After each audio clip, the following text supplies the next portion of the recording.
Hola, bienvenidos. Vamos a seguir con un poco más de cálculo de límites. Veamos. Este límite nos piden calcular x y tiende a 0, 0 y la función que se muestra. Intentemos por una ruta, por ejemplo, x igual 0. El proceso ya es conocido, x se evalúa en 0 y se mantiene la tendencia con y. Sin embargo, nos queda directamente un 0 y cuando y tiende a 0 es 0, eso vale 0. Listo. Con esto no podemos concluir que el límite bivariable, o sea, que el límite de aquí, el de xy, vale cero. No podemos concluir nada todavía. Lo que sí podríamos saber en este momento es que en caso que el límite existe, debe ser cero. O sea, si una ruta me da cero, todas las rutas deberían darme cero y entonces en ese caso el límite sí existiría. ¿Ya? Pero repito, aún no podemos asegurarlo eso, pero vamos avanzando. Vamos a suponer, de hecho, que ese es el valor del límite. Vamos a suponer que si pudimos hacer todas las rutas y que nos dio cero. Y entonces, si esa suposición es correcta, debe ser posible hacer una demostración de que este límite da cero. Por ejemplo, con demostración formal, tal como se hizo en el anterior video, o si no, simplemente con alguna otra forma. Por ejemplo, para demostrar esto, vamos a usar el teorema del emparedado o teorema de restricción, con muchos otros nombres se lo conocen, ¿verdad? ¿Qué dice el teorema del emparedado?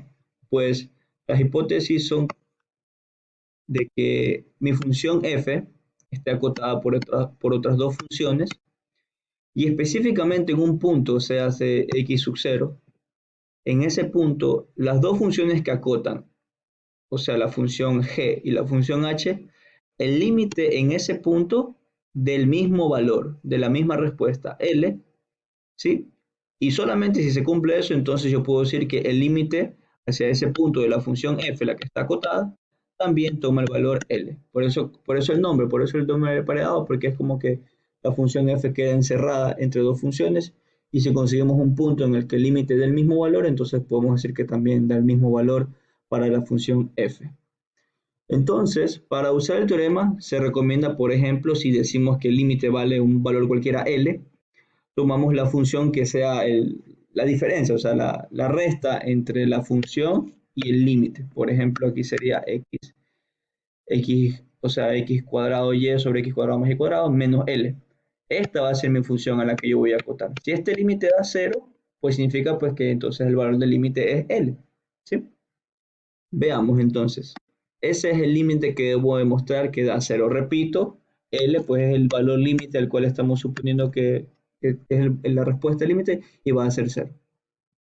Ahora, si L vale cero, pues entonces ese valor absoluto queda de esa forma. Y este, repito, es la función f, la cual vamos a acotar. Como es un valor absoluto, ya sabemos que es mayor o igual a cero. Ese podría ser bien la cota inferior, va a ser la función g que acota por acá.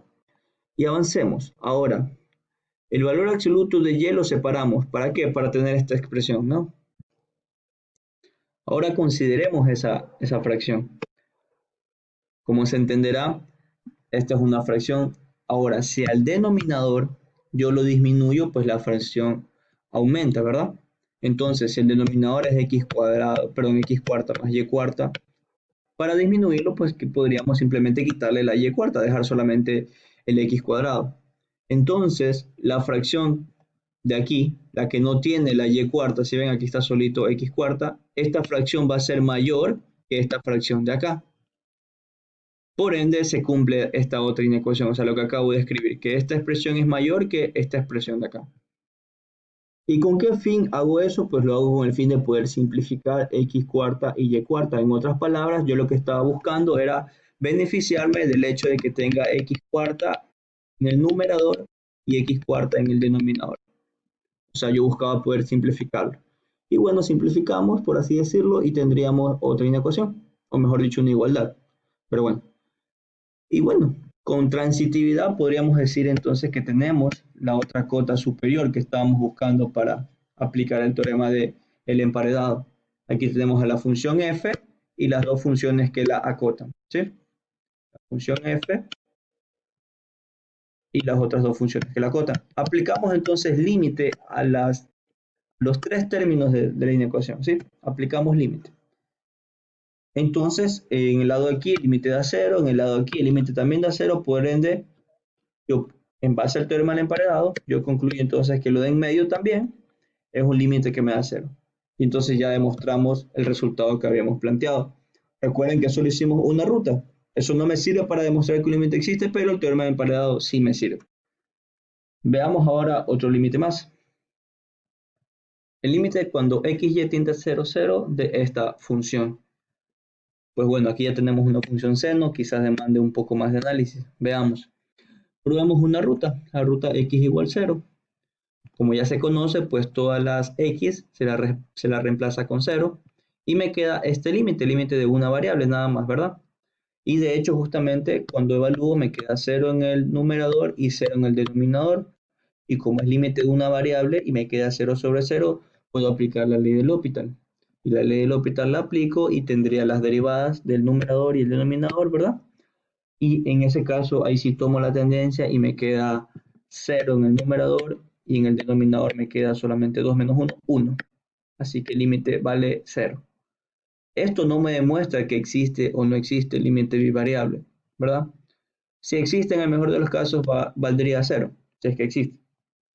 Vamos con la otra ruta, o sea, por el otro eje para ver cómo nos va. Pues ahí de hecho es mucho más sencillo porque y se hace 0 y eso haría que todo el límite se haga 0 y al tomar la tendencia cuando x tiende a 0 me da 0. Bueno, una vez más nos dio 0, eso tampoco comprueba que el límite existe. Y bueno, antes de seguir probando más rutas como por ejemplo y igual a x o y igual a x cuadrado, vale la pena analizar el límite como tal.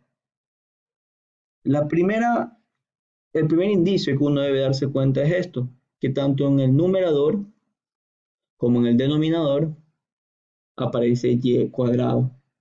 Debería haber una forma de yo poder beneficiarme de ese hecho. ¿A qué me refiero? Pues obviamente que si yo pudiera tener solamente y cuadrado, pues eso, como son lo mismo, simplifico y me da 1. Bueno, y ese 1 ya sería un valor diferente a los dos límites que ya calculé y tendría información suficiente para demostrar que ese límite no existe. ¿Cómo conseguiría entonces que me quede solamente la y sobre la y cuadrado? Pensando en esto que acabo de encerrar. Eso debería desaparecer, ¿verdad? Debería poder simplificarlo. Obviamente no puedo hacerlo así como si nada, sino que debería ingeniarme una forma.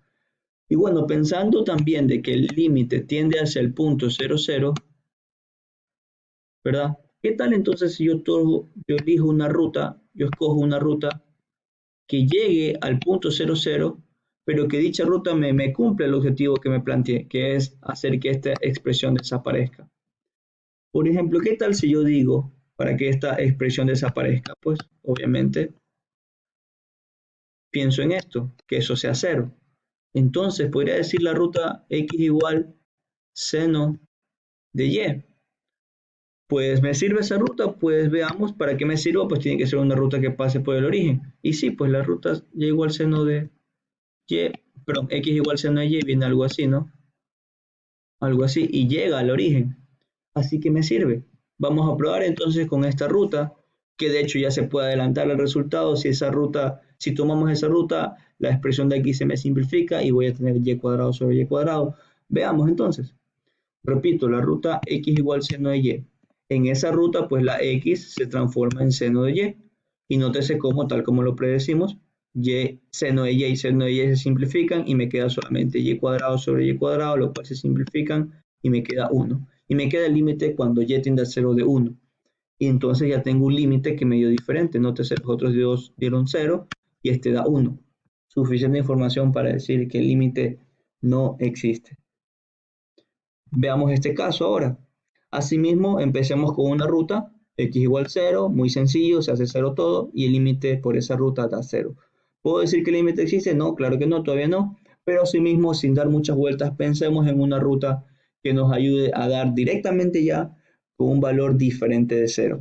Y la misma indicación de antes, tenemos el x sexta en el numerador y en el denominador. Por ende, yo debería procurar que esto se simplifique, lo cual se podría conseguir si esto vale 0. En otras palabras, la ruta y igual x cuadrado. ¿Me vale esa ruta? Sí me vale. ¿Por qué? Porque sí pasa por el origen y es el origen al punto que quiero llegar. Así que yo puedo venir por esa ruta, ¿sí? Llego hacia el punto y sí me vale. Veamos entonces por esa ruta, reemplazamos, la y la canjeamos por x cuadrado y se simplifica y me queda 1. Listo, suficiente. Ya he probado también que este límite no existe porque tengo dos rutas diferentes que me dan 0. Perdón, que me dan diferente, me dan 0 y 1. Sin embargo, aquí quisiera topar un tema importante. ¿Qué pasaría si usamos el sistema polar? Pues por obvias razones también deberíamos concluir que el límite no existe. Sin embargo, podría haber cierta complicación al momento de usarlo. Veamos por qué. Primero que no se recomienda porque no aparece en términos de la forma x cuadrado más y cuadrado. Ahí se recomienda usar el sistema polar. Aquí no aparecen, así que no se recomienda. ¿Por qué? Pues miren claramente que al reemplazar pues quedan expresiones un poco extensas, ¿no? X sexta, entonces R sexta, coseno a la sexta, aquí falta un 6, así. Expresiones ostentosas, repito. Bueno, pero no dejan de ser manejables, o sea que se puede trabajar. De hecho, este binomio al cuadrado lo que hago es expandirlo, ¿verdad? Me quedan esos tres términos. Sí, repito, aquí falta un 6. Y bueno, ahí con un poco de análisis uno puede ver que se pueden simplificar al menos las R cuadrado. Y sí, se simplifica. Al tomar el límite, cuando R tiende a 0, pues obviamente arriba se me hace 0, aquí también se hace 0, 0, aquí no pasa nada, y aquí se hace 0. Entonces podríamos decir que la respuesta sería 0, pero abajo en el denominador queda ese término que dije que no le pasa nada porque no hay ni una R ahí. Y si quisiéramos verlo inclusive más cómodo, pues veamos como que fuera simplemente un 0 y multiplicado por esta expresión. La pregunta sería entonces, esta expresión, como sabemos θ es un valor cualquiera entre 0 y 2pi, ¿hay algún tipo de indeterminación que haga que esta expresión no esté acotada para algún valor θ entre 0 y 2pi? Y la respuesta es sí. Claro que sí, porque para tener división para 0, eso ocurre en θ igual 0, en θ igual pi, en θ igual 2pi. Por eso esta expresión no es acotada y el límite entonces no existe, porque me queda 0 multiplicado por una expresión no acotada, así que, repito, el límite no existe. Mucho cuidado que aquí es muy común simplificar todo y decir que da 0 y decir que la respuesta del límite es 0. Pero ya inclusive por lo que hicimos anteriormente ya sabemos que este límite no existe y con este análisis lo hemos corroborado. Y por último veamos un análisis como este. Sin darle mucha vuelta entremos directamente al sistema polar, reemplazamos, ¿verdad? Y tenemos algo como esto. En el denominador sacamos factor común, valor absoluto de x, de r, perdón. Y arriba con el r cuadrado vamos a simplificar. Y me queda solamente r. Ante esta expresión, ¿cuál es la respuesta? ¿Puedo decir que el límite existe, no existe, da 0, no da 0? Veamos. Pues por obvias razones esto tiende a 0 y esto me queda 0. La pregunta sería, ¿me queda 0 multiplicada por una expresión en términos del ángulo θ? ¿Esta expresión es acotada? ¿Verdadero o falso? Pues bastaría analizar su denominador. ¿Hay algún valor θ para el cual el denominador se me haga 0? Falso, no hay. ¿Por qué? Justamente por los valores absolutos. Eso me impide que estos números se lleguen a restar. En el peor de los casos, por ejemplo, en θ igual 3 pi cuartos, ahí el coseno vale menos raíz de 2 sobre 2 y el seno vale más raíz de 2 sobre 2. Ahí podrían simplificarse, pueden restarse y hacerse 0, pero no va a ocurrir porque, repito, tiene valores absolutos. Así que puedo estar tranquilo que esta es una expresión acotada, es un valor cualquiera acá, y 0 multiplicado por un número cualquiera, eso me da 0. Así que entonces sí puedo concluir que este límite existe y da 0. Y esa es la respuesta. El límite da 0. Muchas gracias por tu atención, espero haberte ayudado. Si te quedó alguna duda de este o cualquier otro ejercicio, puedes contactarnos. Nos vemos en el siguiente video. Muchas gracias.